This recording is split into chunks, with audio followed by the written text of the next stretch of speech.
Hello friends, welcome back to my channel. Hare Krishna, Radhe Radhe. Friends, Baisakh Mahatmya अध्याय 5 हमने कल बात की थी अध्याय 4 के बारे में। आज हम बात करेंगे बैसाख मास की अध्याय 5 के बारे में। फ्रेंड्स, बैसाख मास की ऐसी महिमा है कि इसमें गंगा का नाम लेकर स्नान करने से ही गंगा स्नान का फल मिल जाता है। बहुत ही ज़्यादा पावन महीना है, ऐसे ही छोड़ना नहीं है, मतलब हमारे लिए ऐसे ही छोड़ना नहीं चाहिए। अधिक से अधिक पुण्य कर्म करना चाहिए। इस महीने में किए गए स्नान, दान, व्रत, धर्म श्री हरि विष्णु को बहुत प्रसन्न करते हैं। भगवान विष्णु को बहुत प्रसन्नता होती है यदि हम दान, धर्म, जप, तप, गंगा स्नान करें, नर्मदा स्नान करें।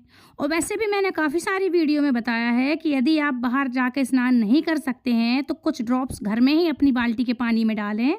नर्मदा जल है, गंगा जल है और आपके यहाँ संगम का जो भी जल अवेलेबल हो आप वो डालें और बढ़िया आराम से सूर्योदय के पहले स्नान करें। इससे भी श्री हरि विष्णु को प्रसन्नता होगी।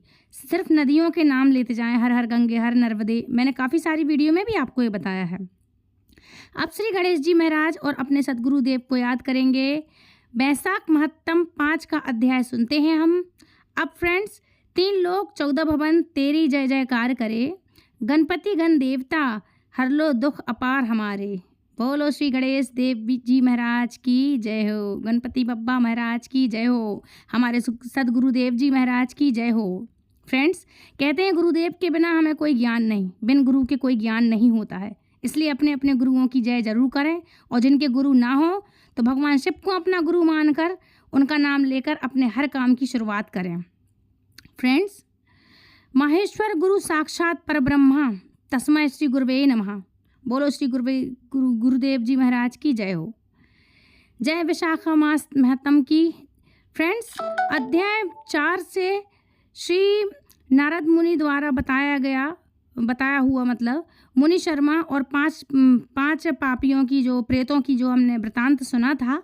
अब आज से अध्याय 5 में बैसाख स्नान से उन 5 पापियों के उद्धार की कथा को सुनेंगे। साथ ही पाप प्रश्न स्त्रोत संस्कृत और हिंदी में उसका अनुवाद को भी हम सुनेंगे। बैसाख मास में रोज नियम से इसे अति फल का पाप प्रश्नम स्त्रोत का पाठ पढ़ना या सुनना, हमें ये ज़रूर सुनना चाहिए। जो मनुष्य इसे नियम से पढ़ता या सुनता है वो शरीर, मन और वाणी के द्वारा किए हुए सभी पापों से मुक्त हो जाता है। इस स्त्रोत के सुनने मात्र से सभी पाप नष्ट हो जाते हैं। तो चलिए हम शुरू करते हैं। देव ऋषि नारद अम्बरीश को ब्राह्मण भक्त मुनि शर्मा द्वारा 5 प्रेतों के उद्धार की कथा बताते हैं। मुनि शर्मा की कथा सुनने के बाद देव ऋषि नारद जी बोलते हैं कि हे राजन, अब तुम पाप प्रशम नामक स्तोत्र सुनो। इसका भक्ति पूर्वक श्रवण करके भी मनुष्य राशि से मुक्त हो जाता है। इसके चिंतन मात्र से बहुत से पापी शुद्ध हो चुके हैं। इसके सिवा और भी बहुत से मनुष्य इस स्त्रोत का सहारा लेकर अज्ञान जनित पाप से भी, जो अज्ञानता में पाप होते हैं, उससे मुक्त हो गए हैं। जब मनुष्य का चित्त पराई स्त्री, पराय धन तथा जीव हिंसा या पर पुरुष सहित आदि में, इन सब में लग जाए तो इस प्रश्न रूपा स्तुति की शरण मतलब हमें लेनी चाहिए। यह स्तुति इस प्रकार है। हे वैष्णवे वैष्णवे नित्यम वैष्णवे वैष्णवे नमः नमामि विष्णु चितम कारगतम हरिम चित्तस्थ मशम भक्ति अनंतम पराजित विष्णु मधम शेषणम मनादिरा। इसका मतलब है संपूर्ण विश्व में व्यापक भगवान शिव विष्णु को सर्वदा नमस्कार है। भगवान विष्णु को बारंबार प्रणाम है। मैं अपने चित्त में विराजमान भगवान विष्णु को नमस्कार करती हूँ या करता हूँ। अपने अहंकार में व्याप्त श्री हरि को नमस्कार कर झुकता हूँ। श्री हरि चित्त में विराजमान ईश्वर मन और इंद्रियों के शासक में मतलब इंद्रियों के जो शासक हैं, अव्यक्त अनंत अपराजिता, सबके द्वारा स्तवन करने योग्य तथा आदि अंत से रहित हैं। ऐसे श्री हरि विष्णु को मैं नित्य निरंतर प्रणाम करती हूँ या करता हूँ। विष्णु चित्त कतो यन में विष्णु बुद्धि गत योग अहंकार गतो विष्णु विष्णु संसिथा करोति कृत भूता असो स्थावर चरस तत् पापम नामा याति तस्म विष्णु विचिते। जो भगत विष्णु मेरे चित्त में विराजमान हैं, जो भगत विष्णु मेरे चित्त में विराजमान हैं, जो भगवान विष्णु मेरी बुद्धि में स्थित हैं, जो भगवान विष्णु मेरे अहंकार में व्याप्त हैं तथा जो भगवान विष्णु सदा मेरे स्वरूप में स्थित हैं, वे ही कर्ता होकर सब कुछ करते हैं। उन विष्णु भगवान का चिंतन करने पर चराचर प्राणियों का सारा पाप नष्ट हो जाता है। ध्यातो हरित या पापम स्वप्ने दुव सच पापी नाम तम उपेंद्र महम विष्णु नमामि। प्रत प्रियम इसका मतलब है जो ध्यान करने और स्वप्न में दिख जाने पर भी पापियों के पाप हर लेते हैं तथा चरणों में पड़े हुए शरणागत भक्त जिन अत्यंत प्रिय हैं, मतलब जिन्हें अत्यंत प्रिय हैं भगवान को, हम जैसे दुराचारी पापी मनुष्य, हम जैसों को भी भगवान प्रिय लगते हैं हमें, मतलब हम लोगों भगवान अपने को प्रिय लगते हैं। उन वामन रूपधारी भगवान विष्णु को मैं नमस्कार करता हूँ या करती हूँ। जगत यस निरालंबे जहम अक्षर यम हस्ता वलम स्त्रोतम विष्णु वंदे सनातनम। इसका मतलब है जो अजन्मा अक्षर और अविनाशी है तथा इस अवलंब शून्य संसार में हाथ का सहारा लेने वाले हैं, सतत द्वारा जिनकी स्तुति की जाती है, उन सनातन श्री विष्णु को मैं सदा प्रणाम करती हूँ या करता हूँ। होम सर्वेश्वर शवर विभो परमात्मा ध्वज ऋषिकेश ऋषिकेश ऋषिकेश नमस्तुते। हे सर्वेश्वर, हे ईश्वर, हे व्यापकम परमात्मा अहो शत जे इंद्रियों का शासन करने वाले अंतर्यामी ऋषिकेश, आपको बारंबार नमस्कार है। नरसिंह नंद गोविंद भूत भावन केशव रक्तम दुष्कृतम, मेरे दुर्वचर दुष्कर्म और दुश्चिंता दुष्ट सुचित वश नेता आने अने महाबाहो तनम। केशव इसका मतलब है महाबाहो, मेरी प्रार्थना सुने। अपने चित्त के वश में होकर मैंने जो कुछ बुरा चिंतन किया हो उसको शांत कर दीजिए।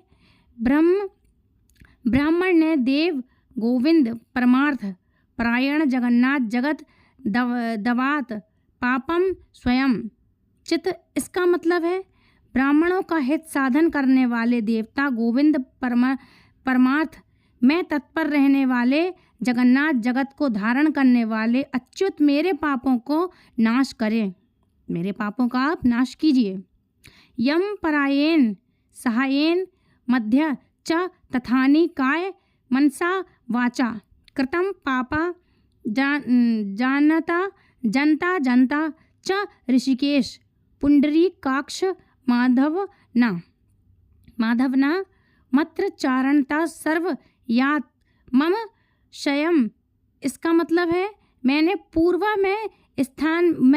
स्थान में मध्याह्न तथा रात्रि के समय शरीर मन और वाणी द्वारा जानकर या अनजाने में जो कुछ पाप किया है वो सब ऋषिकेश पुंडरीकाक्ष और माधव इन 3 नामों के उच्चारण से नष्ट हो जाएं। सबसे सुंदर लाइन है ये। शरीर में मतलब है शरीर में ऋषिकेश पुंडरीकाक्ष मानस पापम प्रसन्न यात वाक कतम मम। माधव हे प्रिय हे प्रभु ऋषिकेश, आपके नामोच्चारण से मेरे शरीर का पाप नष्ट हो जाए। पुंडरीकाक्ष, आपके स्मरण से मेरी मानस पाप शांत हो जाए तथा माधव, आपके नाम कीर्तन से मेरे वाचित पापों का अंत हो जाए। यदु जान व वन स्वर्ण प्रण जगत यथार्थ आकर्षण पाप मर्थम कान मनसा गिरा बदल मम च यत पापम दुरया निराका वहम तत्सर्वम विकल्पम यात वासुदेव से कीर्तनाथ, इसका मतलब है मैंने खाते पीते खड़े होते सो जागते तथा ठहरते समय मन वाणी और शरीर से स्वार्थ या धन के लिए जो कुछ योनियों और रकों की प्राप्ति कराने वाला महान या थोड़ा सा भी पाप किया है, वो सब भगवान वासुदेव का नाम उच्चारण करने से नष्ट हो जाए। परम ब्रह्म परम धाम पवित्र परम चय अम सह कीर्ति ते विष्णु यत पापम तः प्रयत, जिसे परब्रह्म परम धाम और परम पवित्र कहते हैं, वो तत्व भगवान विष्णु ही हैं। इन विष्णु भगवान का कीर्तन करने से मेरे जो भी पाप हों वो सब नष्ट हो जाएं। यत प्रपे न निवत गंध स्पर्श विवर्त सूर्यस्त पदम विष्णु सत सर्वम में भव। दलम, जो गंध और स्पर्श दे रहे थे, ज्ञानी पुरुष जिसे पाकर पुनः इस संसार में नहीं लौटते, वह भगवान श्री विष्णु ही परम पद हैं। वो सब मुझे पूर्ण रूप से प्राप्त हो जाएं। पाप प्रशनम स्त्रोतम या पठ चन नरा शरीरे मानस वजे कृते पाप प्रम मुक्त पापम ग्रद यति विष्णु परम पदम तस्मा सर्व प्रश्ने स्त्रोत्तम सर्वानाशम प्रथम गोन पतवे नरोत्तम। यह हमारे अध्याय 88 श्लोक 72 से 91 तक है। इसका मतलब है यह पाप परम नामक स्त्रोत है। जो मनुष्य इसे पढ़ता है और सुनता है वह शरीर मन वाणी द्वारा किए हुए पापों से मुक्त हो जाता है। वह इतना ही नहीं, यह पाप ग्रह आदि के भय से भी मुक्त हो विष्णु जी के परम पद को प्राप्त होता है। यह स्त्रोत सब पापों का नाश करने वाला तथा पाप राशि का प्राश्चित करने वाला होता है। इसलिए श्रेष्ठ मुनि को पूर्ण प्रयत्न करके इस स्त्रोत का पाठ अवश्य करना चाहिए। इसके बाद नारद जी बोले, हे राजन, इस स्त्रोत के श्रवण मात्र से पूर्व जन्म तथा इस जन्म के किए हुए पाप भी तत्काल नष्ट हो जाते हैं। यह सत्र पाप रूपी वृक्ष के लिए कोठार और पापम इधर के लिए दवा नल है, मतलब इधर के लिए दवा हुआ एक नल है। पाप राशि रूपी अंधकार समूह का नाश करने के लिए यह स्त्रोत सूर्य के समान है। मैंने संपूर्ण जगत पर अनुग्रह करने के लिए इसे तुम्हारे सामने प्रकाशित किया है। इसके पुण्यमय महत्तम का वर्णन करने में स्वयं श्रीहरि भी समर्थ नहीं है, मतलब श्रीहरि विष्णु भी इसके लिए समर्थ नहीं है। विशाख महामहत्तम अध्याय 5वां। वैशाख का ये महत्तम है, ये 5वां है। फ्रेंड्स, मैं आराम से एक शब्द का इसलिए उच्चारण करती हूँ कि पहली बात तो गलती ना हो, दूसरी बात आपको समझ में आए। फटाफट कर दो, किसी को समझ में ना आए तो वीडियो आपको सुनाने का क्या अर्थ। इसलिए एक शब्द समझ में आए, इसलिए मैं बहुत धीरे धीरे एक शब्द बोलती हूँ, ठीक है ना।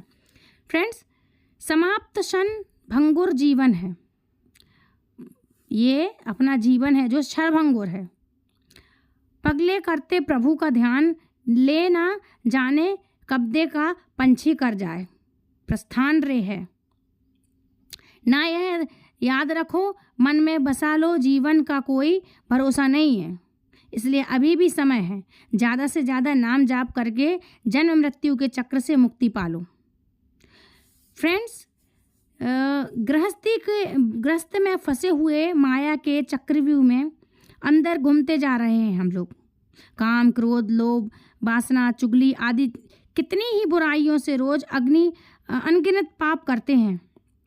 हम लोग सब इतने ही सारे अनगिनत पाप कर लेते हैं, पर इन सभी पापों से मुक्ति पाने का बहुत सरल आसान उपाय है, नाम जाप करो। शास्त्रों में कहा गया है, कलयुग केवल नाम आधारा। सिर्फ नाम जाप करके ही भक्त मुक्ति, प्रेत शक्ति, सब पाप माया, ये सब कुछ पाया जा सकता है। मतलब इससे अपनी हर सांस के साथ प्रेम से मन में भाव से जाप करते रहो।